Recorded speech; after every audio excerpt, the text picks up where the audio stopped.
Kita lanjutkan ke bagian yang terakhir mengenai deteksi penyakit infeksi. Ya, misalnya apa? Yang pertama adalah diagnosis untuk infeksi parasit. Secara tradisional, penyakit infeksi ini diagnosis berdasarkan temuan parasitnya apa. Namun masalahnya apa?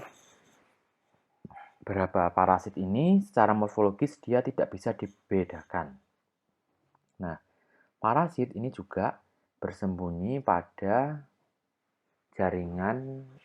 berbagai jaringan di hostnya, sehingga akan sangat sulit untuk mengisolasi dari parasitnya itu sendiri. Nah, contoh diagnosis tradisional adalah nih malaria. Jadi diambil darahnya, diteteskan di objek gelas, kemudian di swab, kemudian dilihat sel darah merahnya ya. Kemudian contoh yang lain adalah ini lumbar puncture. Jadi untuk penyakit sleeping sickness, jadi di daerah lumbarnya itu kayak ditusuk, diambil sampelnya gitu. Nah, oke, dengan masalah-masalah yang seperti tadi ya, susah ditemuin, kemudian parasitnya bersembunyi di daerah atau di berbagai jaringan di hostnya seperti itu. Nah, solusinya adalah dikembangkan yang namanya rapid molecular test gitu kan. Nah, ini seminggu yang lalu istilah ini sempat hits ketika booming soal tes cepat molekuler untuk deteksi COVID-19. Nah, diagnosisnya bisa yang pertama adalah berbasis antibody. Ya, keuntungannya apa? Jadi yang pertama ini adalah rapid easy field based test can be developed. Jadi cepat dan mudah. Namun kerugiannya adalah yang pertama tidak bisa membedakan infeksinya sekarang atau infeksinya itu sudah lampau ya, karena yang dites adalah antibodinya. Kemudian ini sangat berguna untuk penggunaan individu secara individual ya, maupun mass rapid test atau mass population screening. Jadi kalau populasinya banyak itu tinggal sangat mudah. Nah, namun kelemahannya ya tadi, selain tidak bisa membedakan infeksinya sekarang atau sudah lewat, ini juga tidak bisa membedakan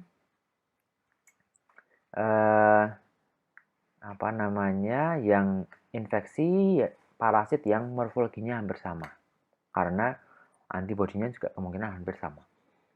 Selain itu, untuk mengembangkan kit deteksi seperti ini memerlukan biaya yang mahal untuk research and development-nya. Nah, tes berbasis protein ini adalah dengan ELISA, Enzyme Linked Immunosorbent Assay. Ini telah Anda dapatkan di kuliah imunologi, termasuk di praktikum imunologi. Anda belajar bagaimana melakukan ELISA. Nah, misalnya pada penyakit tidur atau sleeping sickness ya, jadi yang dideteksi adalah antitrypanosomal. Ya. Jadi di sini tetesan darah dicampur dengan parasit yang telah fiksasi pada, istilahnya adalah plastik card ya, jadi lembaran plastik itu. Kemudian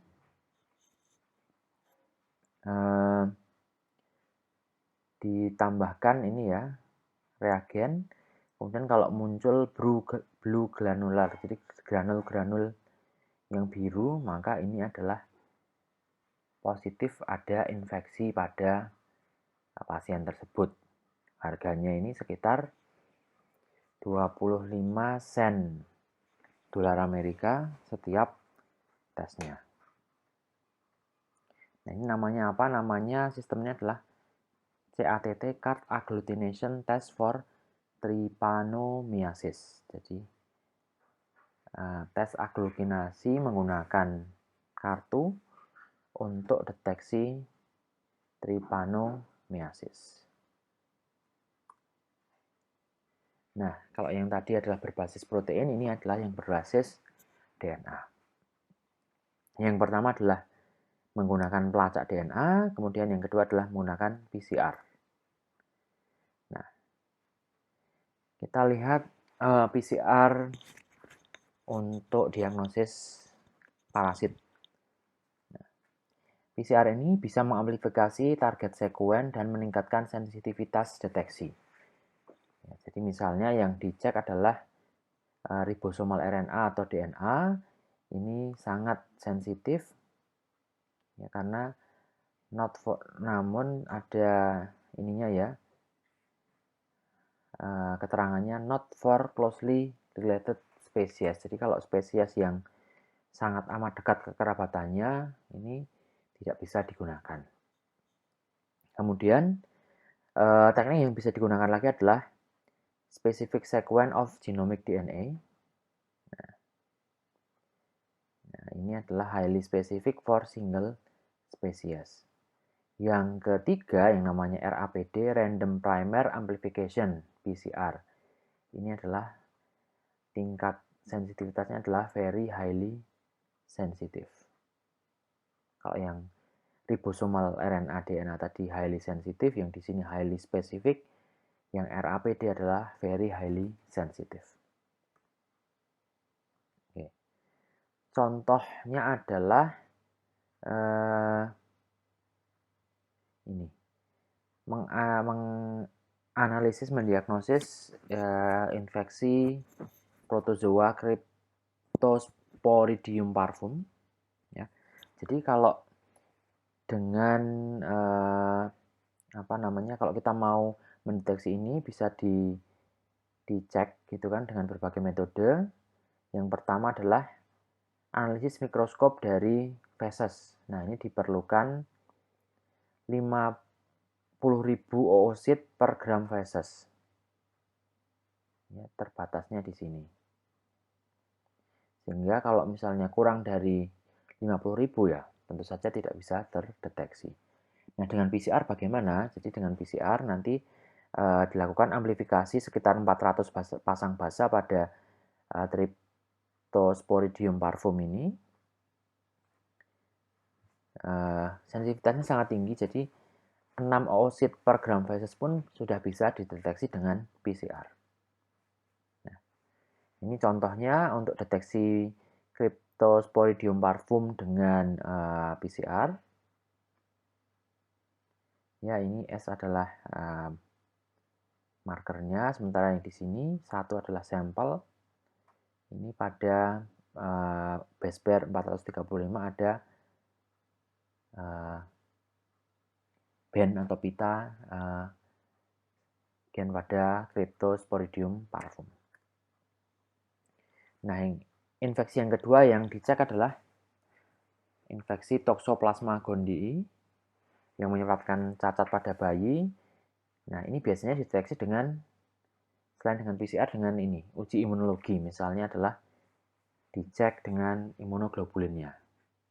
Nah, namun keterbatasannya adalah sulit diinterpretasi pada individu yang mengalami imunodefisiensi. Nah, karena nanti imunoglobulinnya pasti lebih rendah. Kemudian pada bayi dan pada janin ini imunoglobulin A maupun imunoglobulin G ini bisa diperoleh dari ibunya, sehingga bisa menjadikan hasil positif palsu kalau IgA dan IgG-nya ini tinggi pada janin. Nah, kelemahan ini bisa diatasi dengan nested PCR menggunakan 2 pasang primer pada pada gen tersebut, namanya gen B1. Nah, kepekaannya sensitivitasnya sangat tinggi ya, jadi hanya perlu 10 spesies, 10 organisme dari Toxoplasma gondii ini bisa dilakukan PCR.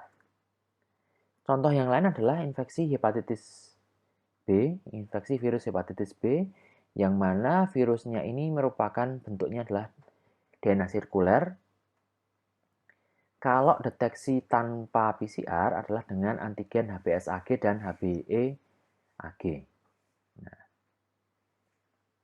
Nah, karena virus ini mudah mengalami mutasi, kalau HBsAg-nya ini adalah mengalami mutasi, maka tidak bisa terdeteksi dengan anti-HBsAg, sehingga mungkin memunculkan hasil negatif palsu.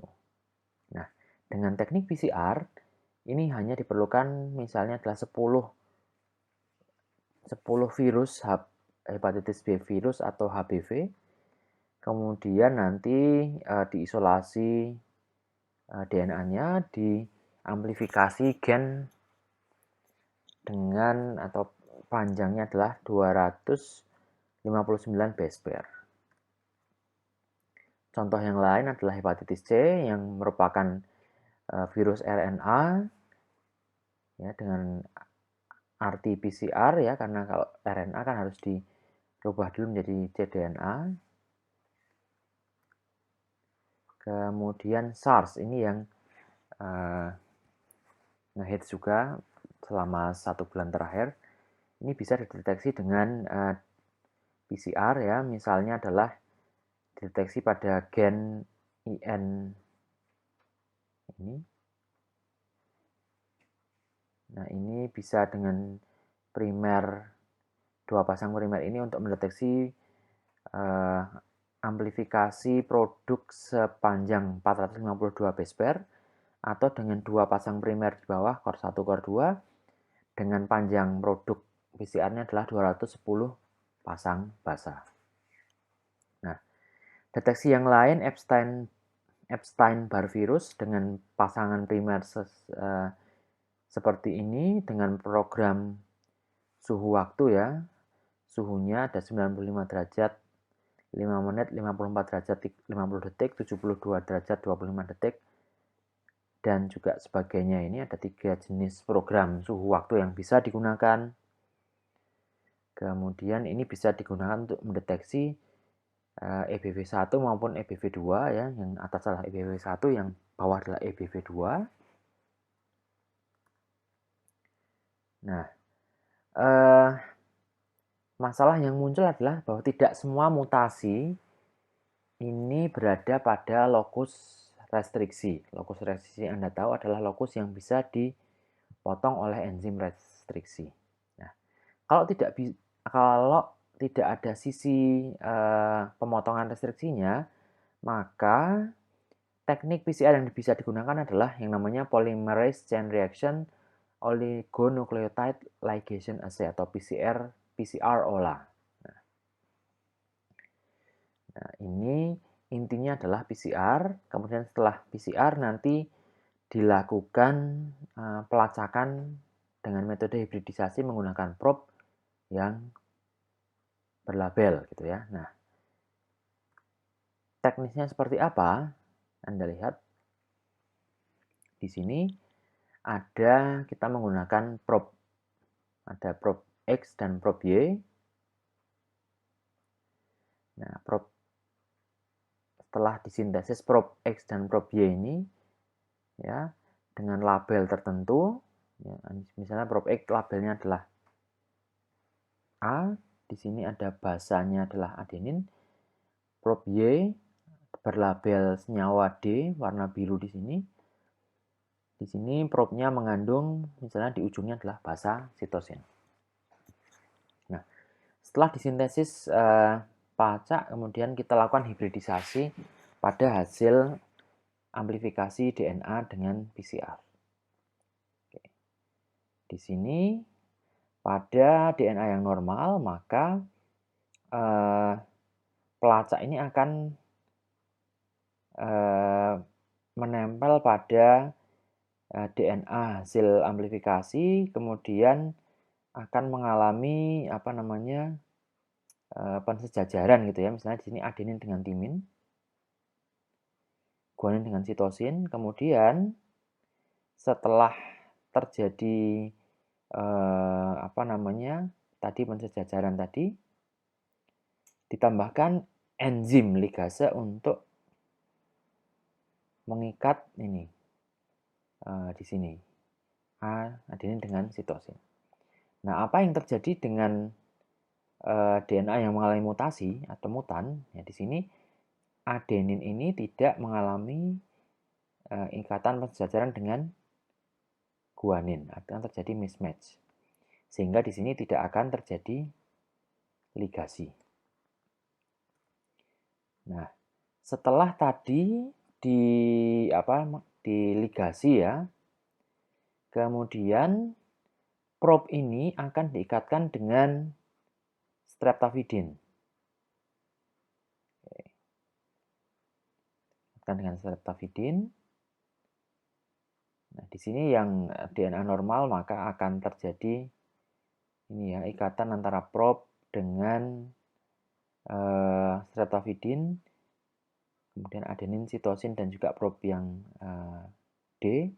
Sementara yang mutan ini tidak akan ada probe D yang terikat dengan probe B. Nah, setelah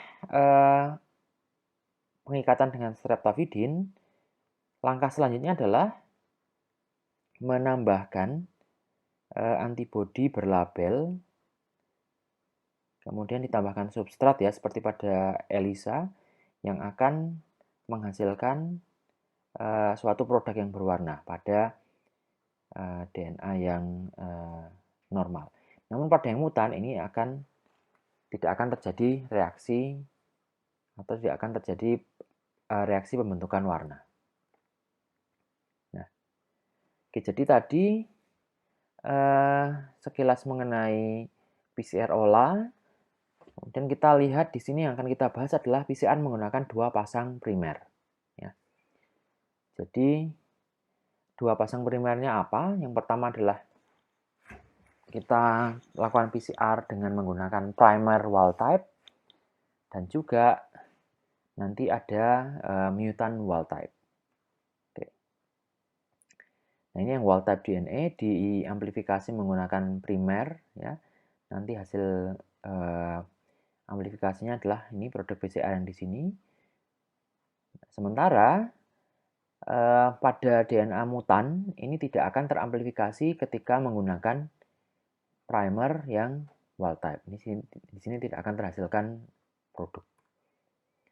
Nah, ketika primer yang kedua digunakan yaitu primer mutan, pada DNA yang mutan ini akan terjadi amplifikasi. Sementara pada yang DNA wild type ini tidak akan teramplifikasi, tidak akan dihasilkan produk PCR. Nah, kita ambil contoh yang lain adalah pada penyakit cystic fibrosis, yang mana penyakit ini ditandai dengan delesi 1 asam amino fenilalanin pada kodon 508. Yaitu pada ini cystic fibrosis transmembrane regulator. Nah, di sini cara mendeteksinya adalah dengan single strand conformational polymorphism atau disingkat sebagai SSCP. Pertama, langkahnya adalah tentu saja diisolasi DNA-nya, kemudian dilakukan PCR. Setelah itu dilakukan denaturasi agar dihasilkan single strand DNA. Kemudian dilakukan elektroforesis dan visualisasi single strand DNA tadi. Nah, di sini ya, mengapa kok harus single strand? Karena tadi kalau yang double strand ini tidak akan terdetek. Namun yang kalau dibuat single strand, maka ini akan bisa terdeteksi.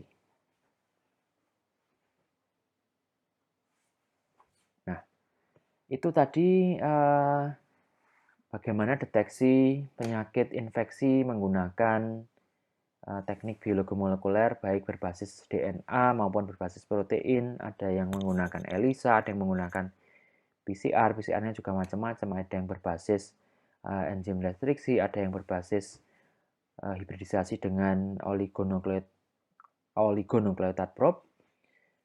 Demikian kuliah mengenai deteksi molekuler untuk penyakit genetik maupun penyakit infeksi. Apabila ada pertanyaan, silahkan kita diskusikan